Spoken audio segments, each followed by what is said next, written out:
اسی پر حکمت کتاب میں سے سورہ بنی اسرائیل کی پہلی آیہ مبارکہ با ترجمہ آپ احباب کے سامنے تلاوت کی ہے۔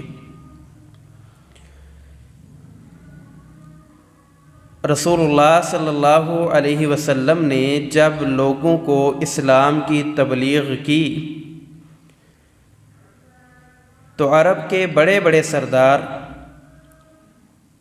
ابو جہل، ابو لہب، عتبہ، شیبہ یہ آپ علیہ السلام کی جان کے دشمن بن گئے۔ ابو جہل کے ابھارنے پر آل ہاشم کو شیب ابی طالب میں محصور کر دیا گیا۔ بغیث بن عامر بن ہاشم نے ایک صحیفہ لکھا کہ محمد علیہ السلام اور آل ہاشم سے ہمارا بائیکاٹ رہے گا۔ اللہ کے نبی صلی اللہ علیہ وسلم نے اس بغیث کے حق میں بد دعا کی، اللہ تعالیٰ نے اس کا ہاتھ شل کر دیا، جلا دیا۔ 3 سال بعد آل ہاشم کو شیب ابی طالب سے رہائی ملی۔ اس کے بعد اللہ کے رسول علیہ السلام کے چچا ابو طالب اس دنیا سے رخصت ہوئے۔ آپ علیہ السلام کے اشارے پر اپنا سارا مال اللہ کے راستے میں خرچ کرنے والی، محبت کرنے والی بیوی سیدہ خدیجۃ الکبریٰ رضی اللہ تعالی عنہا بھی اس دنیا سے رخصت ہو گئی۔ اللہ کے رسول صلی اللہ علیہ وسلم پریشان رہنے لگے اور کفار عرب کے مظالم میں اضافہ ہو گیا۔ اللہ تعالیٰ نے آپ علیہ السلام کو کفار کے مطالبہ پر اسلامی تقویم، اسلامی کیلنڈر، اسلامی سال کے 7ویں مہینے رجب میں معراج کروائی، اور آپ صلی اللہ علیہ وسلم کی یہ جو معراج ہے یہ آپ کے دیگر معجزات کی طرح عظیم الشان معجزہ ہے۔ سال ہا سال گزر گئے ہیں، صدیاں بیت گئی ہیں، علماء اس معجزہ کو بیان کرتے ہیں،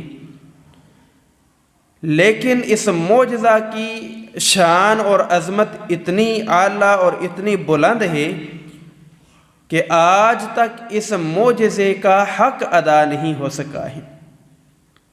یہ آپ کا عظیم الشان معجزہ ہے۔ اللہ رب العالمین نے معجزہ معراج کے حوالے سے اس امت کو عقیدے کی اصلاح بھی دی ہے۔ سب سے پہلی بات تو یہ ہے کہ معجزہ کی تعریف یہ ہے، یہ عجز میں سے ہے، اس کا معنی یہ ہے کہ یہ عاجز کر دینے والا، اور معجزہ کی تعریف یہ ہے کہ ایسا حیرت انگیز عمل جس کے کرنے پر انسان قدرت نہ رکھتا ہو، جس کے کرنے پر انسان قدرت نہ رکھتا ہو، لیکن وہ عمل، وہ فعل ایک نبی کے ہاتھ سے سرزد ہو جائے اللہ کے حکم سے، اور انسانی عقل اسے تسلیم نہ کرتی ہوں۔ یعنی کہ ایسا عمل جو خلاف عادت ایک نبی کے ہاتھ سے اللہ کے حکم سے سرزد ہو جائے اور عقل اسے تسلیم نہ کرے، اسے معجزہ کہتے ہیں۔ جب یہ نبی کے ہاتھ سے صادر ہوگا تب معجزہ کہلائے گا، اور جب ولی کے ہاتھ سے صادر ہوگا پھر کرامت کہلائے گا۔ یہ فرق ہے۔ ایسا عمل جو نبی کے ہاتھ سے سرزد ہو اور اللہ کی قدرت اس میں شامل ہو، خلاف عادت ہو، عقل تسلیم نہ کرے، اسے معجزہ کہتے ہیں۔ اللہ تعالیٰ نے اس معجزہ معراج کی ابتدا سبحان اللہ کے لفظ سے کی ہیں۔ یہ سبحان اللہ یہ عام کلمہ نہیں ہے، یہ عام بات نہیں ہے۔ سبحان اللہ بڑا عظیم کلمہ ہے۔ اللہ کے پیارے محبوب صلی اللہ علیہ وسلم نے فرمایا من قال سبحان اللہ وبحمدہ، وہ شخص جو ایک دن میں 100 دفعہ سبحان اللہ وبحمدہ اپنی زبان سے ادا کر لیتا ہے، خطت خطایاہ، اللہ تعالیٰ 100 دفعہ سبحان اللہ وبحمدہ کہنے کی وجہ سے اپنے بندے کے گناہ مٹا دیتا ہے۔ اور کتنے گناہ مٹاتا ہے؟ رسول اللہ صلی اللہ علیہ وسلم نے فرمایا وَإِن كَانَ مِثْلَ زَبَدِ الْبَحْرِ، سمندر کی جھاگ کے برابر بھی گناہ ہوں، اللہ تعالیٰ 100 دفعہ یہ کلمہ سبحان اللہ وبحمدہ کہنے کی وجہ سے اپنے بندے کے گناہ معاف کر دیتا ہے۔ اس عظیم کلمہ کے ساتھ اللہ تعالیٰ نے معجزہ معراج کا ذکر شروع کیا اور فرمایا سبحان الذی اسری بعبدہ، اللہ کی ذات پاک ہے، برتر ہے، بلندی والی ہے، عظمت والی ہے، جو معراج کروا رہی ہے بعبدہ، اپنے بندے محمد الرسول اللہ صلی اللہ علیہ وسلم کو۔ سفر معراج 2 حصوں میں تقسیم ہے، ایک من المسجد الحرام الی المسجد الاقصی، مسجد حرام سے مسجد اقصی تک یہ پہلا حصہ ہے، اور دوسرا حصہ مسجد اقصی سے لے کر سدرۃ المنتہا اور پردے کے پیچھے اللہ کے ساتھ ملاقات اور تحائف ہے۔ یہ 2 حصے ہیں، ایک کو سورہ بنی اسرائیل کی ابتدا میں ذکر کیا اور دوسرے حصے کو سورہ نجم کی ابتدائی 18 آیات میں ذکر کیا۔ اللہ رب العالمین نے لفظ سبحان اللہ سے اس معجزے کی ابتدا کیوں کی ہے؟ بہت سے لوگ ہیں جو معجزہ معراج کا انکار کرتے ہیں، صرف معجزہ معراج کا انکار نہیں کرتے، تمام انبیاء کے تمام معجزات کا انکار کرتے ہیں۔ کچھ تو کہتے ہیں یہ خلاف عقل بات ہے، کچھ کہتے ہیں یہ جادو ہے، کچھ کہتے ہیں ہم نہیں مانتے۔ مختلف طبقات اس معاشرے میں پائے جاتے ہیں۔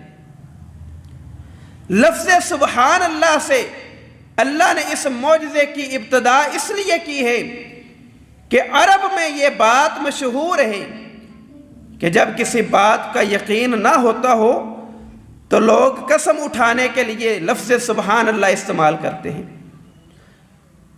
جس طرح ہم کسی کو یقین دلانے کے لیے قسم اٹھاتے ہیں، اسی طرح عرب یقین دلانے کے لیے سبحان اللہ کا لفظ استعمال کرتے تھے، گویا کہ اللہ تعالیٰ نے مشرکین مکہ کو، ابو جہل کو جس نے کہا کہ ابو بکر نبی تو تمہارا یہ کہتا ہے کہ رات کے مختصر حصے میں نے مسجد اقصی تک گیا، پھر میں معراج کر کے آسمان پھر کے آیا، جنت جہنم دیکھ کے آیا، عقل تسلیم نہیں کرتی۔ اللہ نے لفظ سبحان سے اس بات کو ثابت کیا ہے کہ اللہ کی قسم ہے کہ محمد کریم صلی اللہ علیہ وسلم کو میں اللہ نے رات کے مختصر حصہ میں معراج کروائی ہے۔ ایک تو لفظ سبحان کا یہ معنی ہے، دوسرا لفظ سبحان کا معنی یہ ہے کہ اللہ تعالی یقین دلانا چاہتے ہیں بعبدہ، کہ میں نے محمد علیہ السلام کو روح مع الجسد معراج کروائی ہے۔ روح مع الجسد، آج لوگ کہتے ہیں معراج ہوئی صرف آپ کی روح کو ہوئی، آپ کا جسم سویا رہا۔ لوگ کہتے ہیں نہیں، معراج ہوئی حالت نیند میں معراج ہوئی۔ اللہ قسم اٹھا کے یہ بات کہہ رہے ہیں کہ سبحان الذی، مجھے اپنے بزرگ ہونے کی قسم ہے، مجھے پاک ہونے کی قسم ہے، مجھے بلند و برتر ہونے کی قسم ہے میں محمد علیہ السلام کو معراج کروا رہا ہوں۔ کس طرح؟ بعبدہ روح مع الجسد، حالت نیند میں نہیں، حالت بیداری میں معراج کروا رہا ہوں۔ اس لیے اللہ تعالیٰ نے اس کی ابتدا میں سبحان الذی کا لفظ بولا ہے کہ اللہ تعالیٰ پاک ہے، اور پھر اللہ رب العالمین نے بعبدہ کا لفظ استعمال کیا۔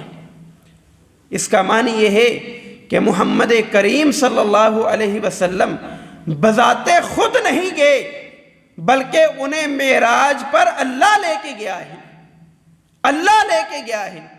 کیوں؟ کفار نے یہی تو اعتراض کیا تھا، کفار نے اعتراض کیا اور کہا کہ ابو بکر تمہارا نبی کہتا ہے۔ ابو جہل آیا، غالباً ابن ہشام میں یہ واقعہ موجود ہے، یہ روایت موجود ہے۔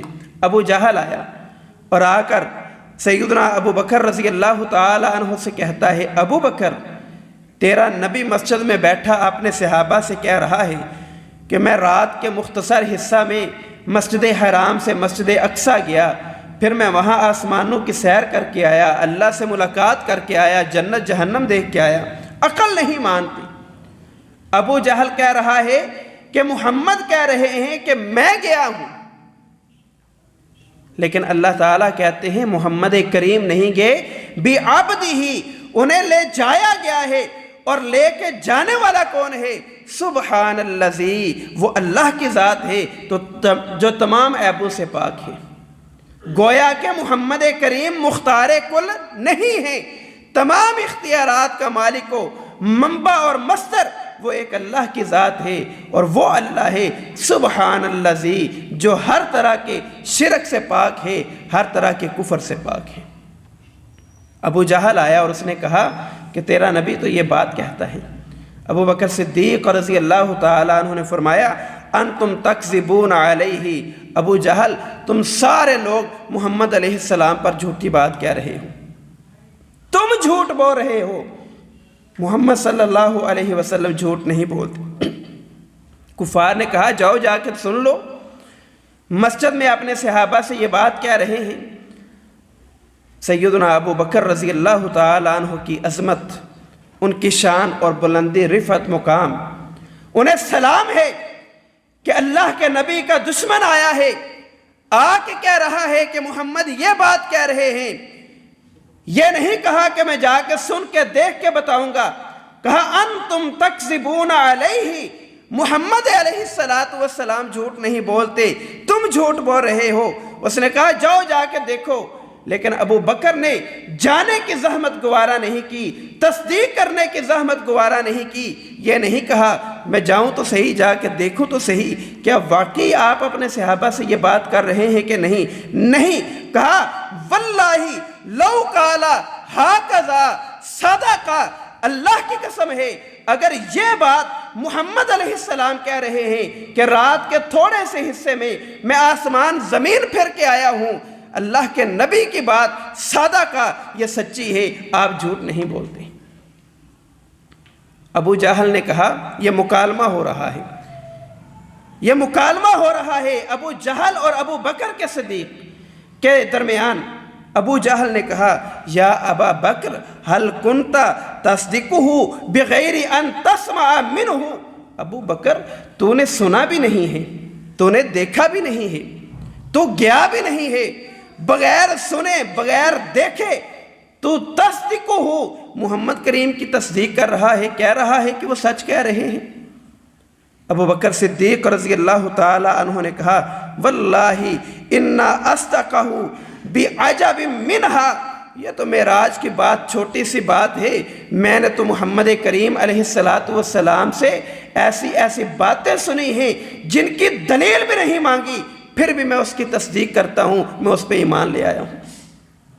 ان باتوں میں سے ایک بات یہ مثال لے لیں کہ اللہ موجود ہے، اپنے عرش پر ہے، کسی نے اللہ کو نہیں دیکھا، لیکن محمد عربی نے فرما دیا ہے الرحمن علی العرش استوى، اللہ کی ذات موجود ہے، اپنے عرش پر مستوی ہے، عالم الغیب والشہادہ، وہ ساری باتوں کا علم رکھتا ہے، آسمان ہے، زمین ہے، مخلوقات ہیں، لیکن ہم اس پر ایمان لائے ہیں۔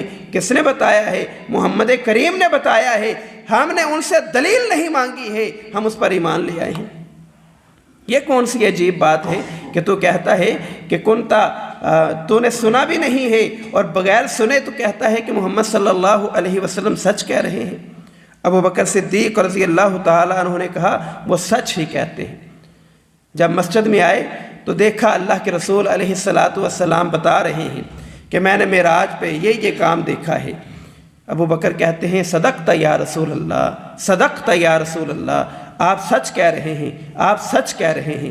اللہ کے نبی صلی اللہ علیہ وسلم نے جب اتنی بات سنی فرمایا یا ابا بکر، اے ابو بکر، انت صدیق الیوم، آج کے دن سے میں تجھے یہ لقب دے رہا ہوں، صدیق الیوم، آج کے دن سے تو سچا ہی سچا ہے، تو کبھی بھی جھوٹ نہیں بولنے والا ہے۔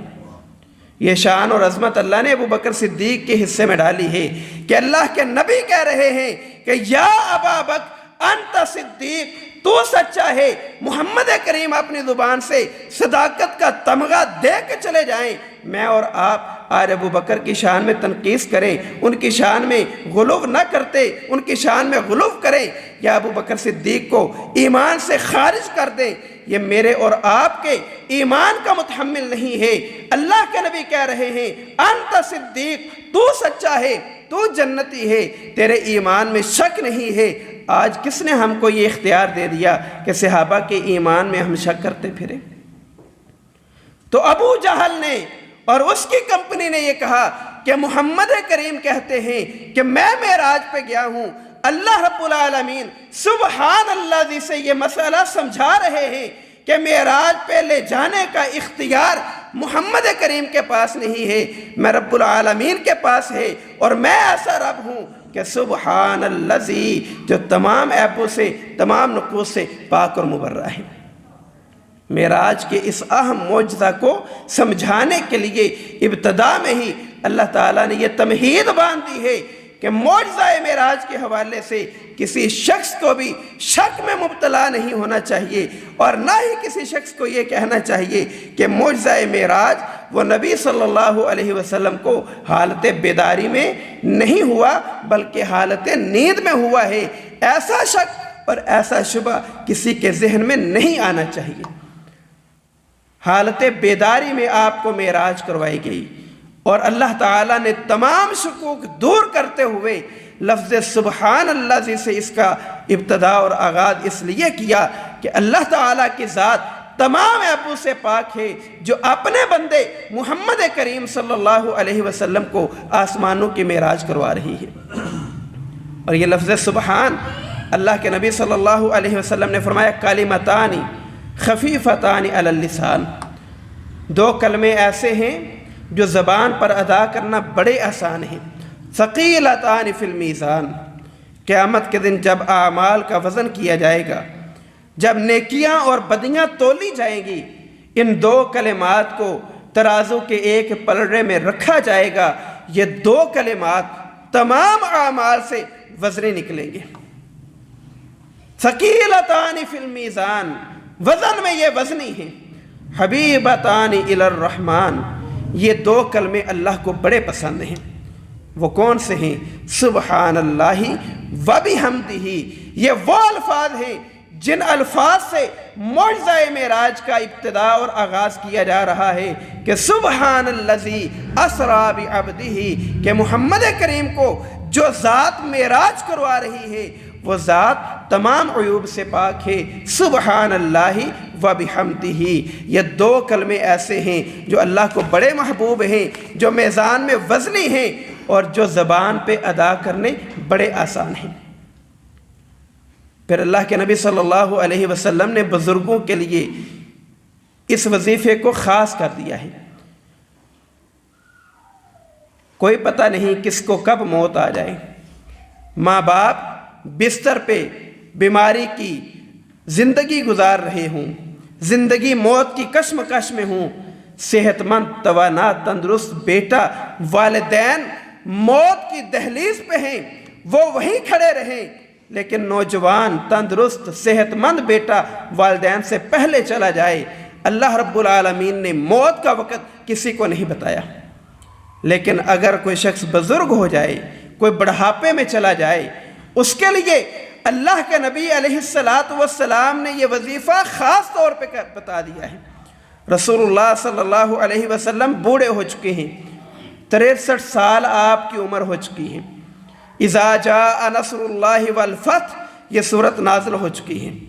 اس سورہ مبارکہ میں آپ کو 2 چیزیں بتائی گئی ہیں کہ فتح آ چکی ہے، مکہ فتح ہو چکا ہے، لوگ اسلام قبول کرتے چلے جا رہے ہیں، فوج در فوج اسلام قبول کر رہے ہیں۔ اب آپ کیا کریں؟ فَسَبِّحْ بِحَمْدِ رَبِّكَ وَاسْتَغْفِرْ إِنَّهُ كَانَ تَوَّابًا، آپ اپنے رب کی حمد و ثنا بیان کریں۔ سیدہ عائشہ رضی اللہ تعالی عنہا سے، یہ تھوڑی سی طویل حدیث ہے، سیدہ عائشہ رضی اللہ تعالی عنہا کہتی ہیں کہ میں نے اللہ کے نبی صلی اللہ علیہ وسلم کی زبان سے یہ کثرت سے سنا کہ آپ کثرت سے کہہ رہے ہیں سبحان اللہ و بحمدہ، سبحان اللہ و بحمدہ، استغفر اللہ و اتوب الیہ، استغفر اللہ و اتوب الیہ۔ اللہ کے نبی کثرت سے یہ وظیفہ کرتے جا رہے ہیں، پڑھتے جا رہے ہیں۔ میں نے کہا اللہ کے نبی آپ اتنی کثرت سے یہ وظیفہ کیوں کر رہے ہیں؟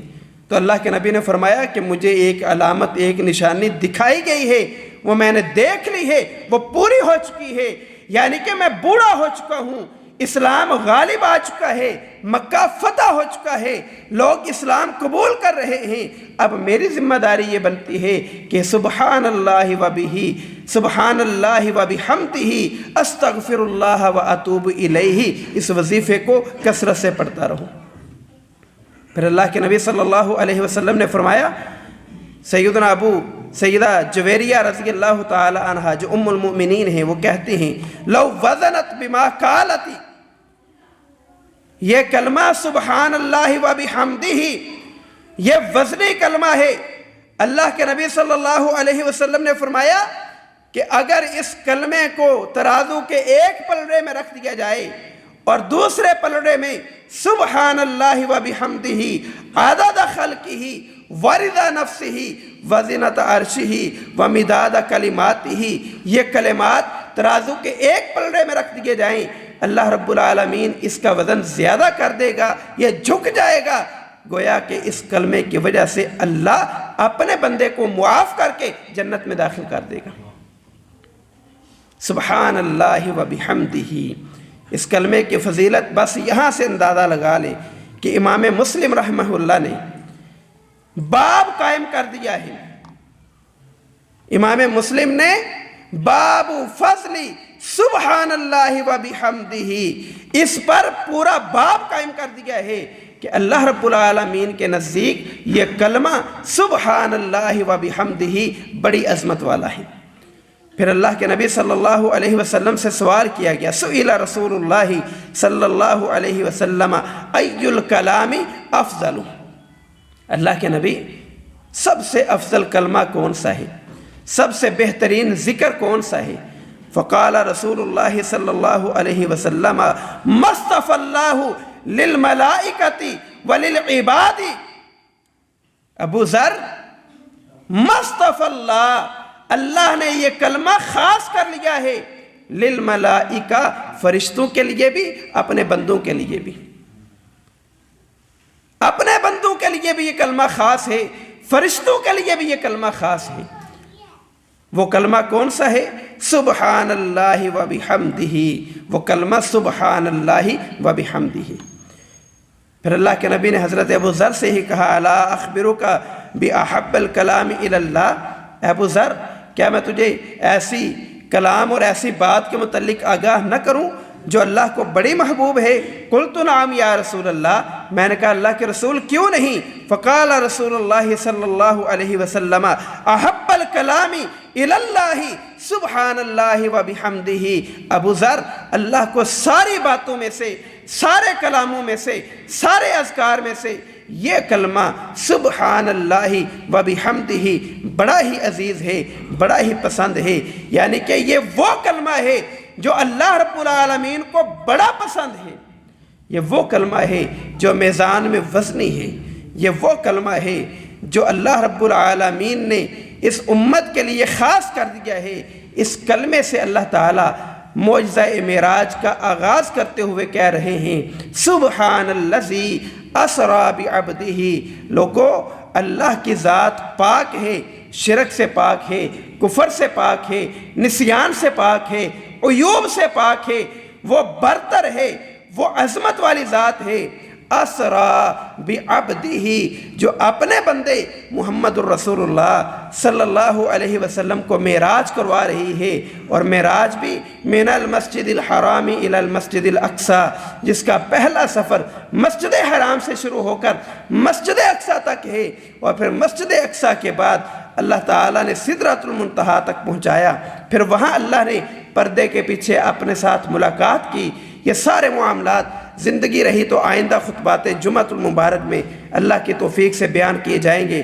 اللہ سے دعا ہے اللہ تعالیٰ ہمیں معجزہ معراج کے ساتھ اپنا عقیدہ درست کرنے کی توفیق عطا فرمائے، اور یہ جو لفظ سبحان اللہ ہے اللہ تعالیٰ اس کا وظیفہ اور ورد کرنے کی توفیق عطا فرمائے۔ وآخر دعوانا الحمدللہ رب العالمین۔